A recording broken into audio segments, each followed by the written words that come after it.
Assalamualaikum warahmatullahi wabarakatuh. Hey guys, let me introduce myself. My name is Dila Mahardika. Today, I will present about perception and learning in organization. Now, let's keep for watching. For the first slide, we talk about perception. What is perception? Perception is an intellectual process of transforming sensory stimuli to meaningful information. It is the process of interpreting something that we see or hear in our mind and use it later to judge and give a verdict on a situation, person, group, and etc. For the example, look at this picture. There are two men in the picture. In the right side, he said that is number 9.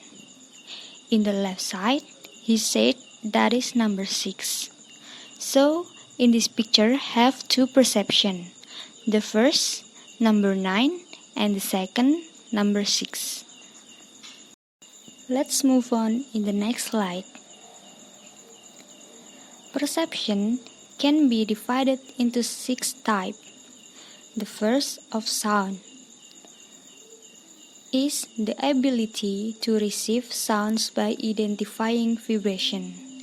The second, of speech, the competence of interpreting and understanding the sound of language heard. Third, touch, is identifying objects through patterns of its surface by touching it. Fourth, taste, the ability to receive flavor, substance by tasting it through sensory organs known as taste buds. 5. Other sense, they approve perception through body like balance, acceleration, pain, time, sensation, felt, in truth, and lungs, and etc. The last is of the social world. It permits of people to understand other individuals and groups of their social world. Next is about the perceptual process. Perceptual process are the different stages of perception we go through. The different stages are receiving, selecting, organizing, and interpreting. First is receiving. Receiving is the first and most important stage in the process of perception. It is the initial stage in which a person collects all information and receive the information through the sense organs. The second is selecting. Selecting is the second stage in the process. Here a person doesn't receive the data randomly but selectively. A person selects some information out of all in accordance with his interests or needs. The selection of data is dominated by various external and internal factors. The third is organizing. Keeping things in order or say in a synchronized way is organizing. In order to make sense of the data received, it is important to organize them. We can organize the data by grouping them on the basis of their similarity, proximity, closure, or continuity. The last is interpreting. Finally, we have the process of interpreting, which means forming an idea about a particular object depending upon the need or interest. Interpretation means that the information we have sensed and organized is finally given a meaning by turning it into some things that can be categorized. It includes stereotyping, halo effect, and etc. After perception, we talk about learning. Learning can be defined as the permanent change in behavior due to direct and indirect experience. It means change in behavior, attitude to education and training, practice and experience. It is complete by acquisition of knowledge and skill, which are relatively permanent. The key element or the major factors that affect learning are motivation, practice, environment, and mental group. First is motivation. The encouragement, the support one gets to complete a task. To achieve a goal is known as motivation. It is a very important aspect of learning as it gives us a positive energy to complete a task. The second is practice. We all know that practice makes us perfect.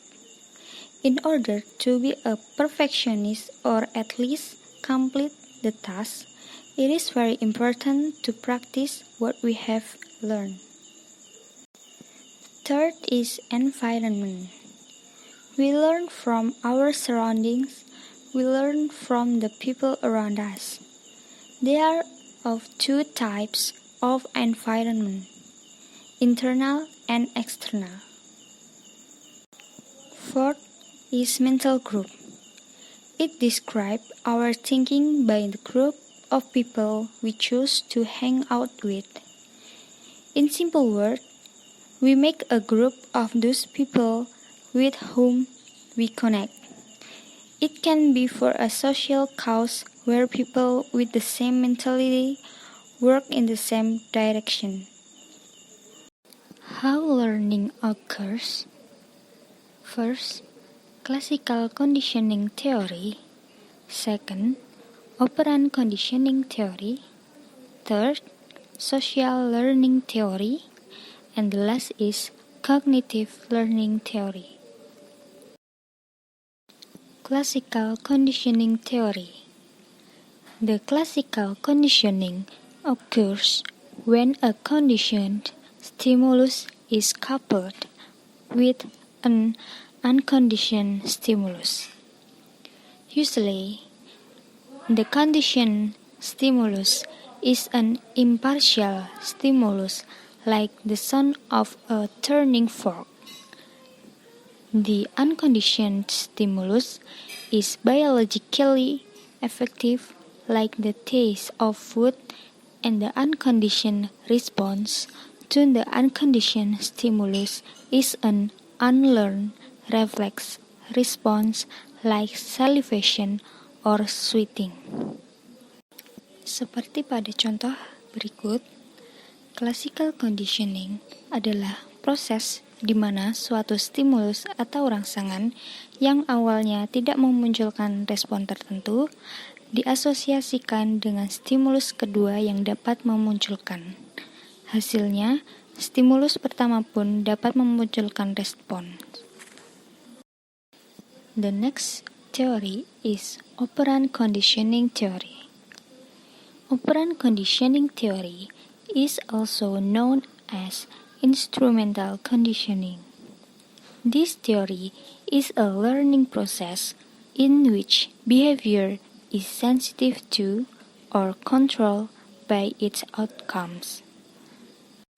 Teori operant conditioning adalah teori yang dikembangkan oleh B.F. Skinner. Teori ini mengungkapkan bahwa tingkah laku bukanlah sekedar respon terhadap stimulus, tetapi suatu tindakan yang sengaja atau operan. Tingkah laku adalah perbuatan yang dilakukan seseorang pada situasi tertentu.